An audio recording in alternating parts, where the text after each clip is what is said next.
परिचय। वह कौन सी एक गतिविधि है जिसमें सभी सजीव असचेत रूप से शामिल होते हैं और वह उनके अस्तित्व के लिए आवश्यक है? हाँ, श्वसन। सभी सजीव, चाहे वे पादप हों या जंतु या मनुष्य, सभी श्वसन करते हैं। मनुष्य अपने फेफड़ों के माध्यम से श्वसन करते हैं, तो वहीं पादप अपनी पत्तियों पर उपस्थित छोटे छिद्रों के माध्यम से। विभिन्न जंतुओं में श्वसन के लिए विभिन्न अंग होते हैं। मछली अपने गलफड़ यानी गिल की सहायता से श्वसन करती है। मेंढक और केंचुए अपनी त्वचा से और कीट अपने श्वास रंध्रों से। इस पाठ में हम मनुष्यों में श्वसन प्रक्रिया का विस्तार से अध्ययन करेंगे।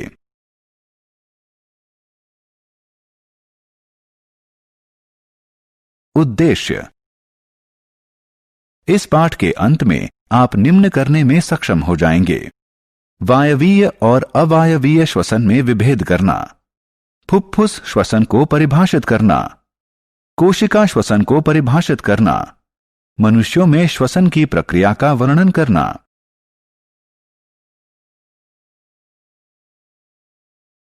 फुफ्फुस श्वसन। आइए देखें कि श्वसन क्या है। जब एक मनुष्य श्वास लेता है तो वह अवांछित कार्बन डाइऑक्साइड से ऑक्सीजन का विनिमय करता है, जो कि उसके जीवित रहने के लिए अति आवश्यक है। श्वसन के दो चरण होते हैं, अंतःश्वसन और उच्छ्वसन। वायु से ऑक्सीजन शरीर के भीतर लेने को अंतःश्वसन कहते हैं। कार्बन डाइऑक्साइड को शरीर से बाहर वातावरण में निर्मुक्त करने को उच्छ्वसन कहते हैं। अंतःश्वसन के समय हमारा वक्ष फूलता है क्योंकि फेफड़ों में ऑक्सीजन भरी होती है, जबकि उच्छ्वसन के समय वक्ष पिचक जाता है क्योंकि फेफड़ों से कार्बन डाइऑक्साइड निर्मुक्त हो जाती है। इस तरह के दृश्यमान श्वसन को बाह्य या फुफ्फुस श्वसन कहते हैं। कोशिका श्वसन। अब हम आंतरिक या कोशिका श्वसन के बारे में जानेंगे। इस प्रक्रम में मनुष्य के शरीर के अंदर मौजूद कोशिकाएं कोशिका भित्ति के द्वारा अवांछित कार्बन डाइऑक्साइड का ऑक्सीजन से विनिमय करती हैं। हमारे शरीर को विभिन्न क्रियाकलापों के लिए ऊर्जा की जरूरत होती है। यह ऊर्जा हमारे द्वारा ग्रहण किए आहार के ग्लूकोज में विखंडित होने से उत्पन्न होती है। आहार के विखंडन के लिए अंतःश्वसन से प्राप्त ऑक्सीजन की आवश्यकता होती है। अतः कोशिका श्वसन वह प्रक्रम है जिससे कोशिकाएं भोजन से प्राप्त ऊर्जा का उपयोग करती हैं।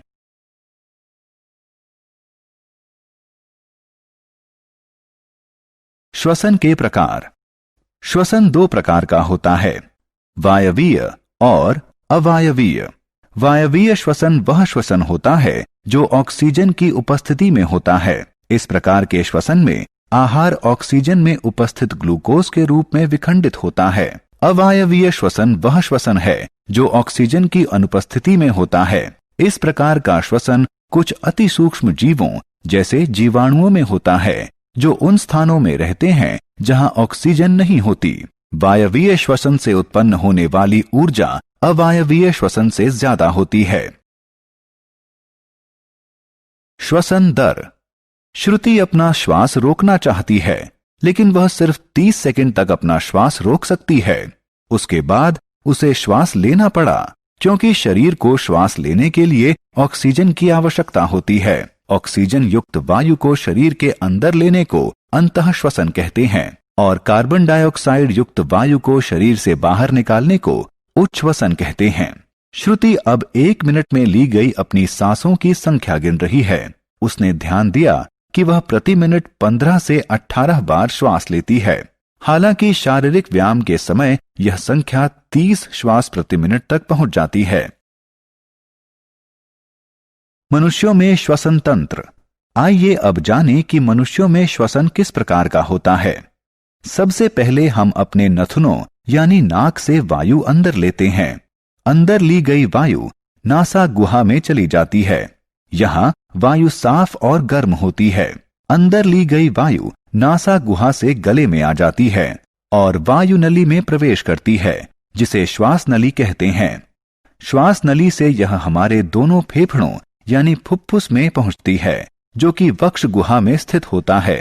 वक्ष गुहा दोनों तरफ पसलियों से घिरी होती है। ये पसलियां एक पिंजरनुमा आकृति बनाती हैं, इसलिए इन्हें पसलियों का पिंजर कहा जाता है।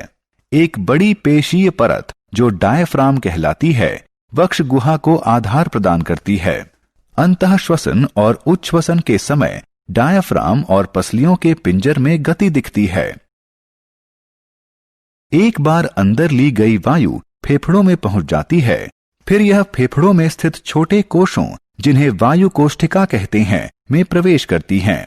यहाँ वायु कोष्ठिका में गैसों का विनिमय होता है, यानी कार्बन डाइऑक्साइड के बदले ऑक्सीजन ली जाती है। वायु कोष्ठिका में उपस्थित ऑक्सीजन रक्त में जाती है और कोशिका श्वसन में प्रयुक्त होती है।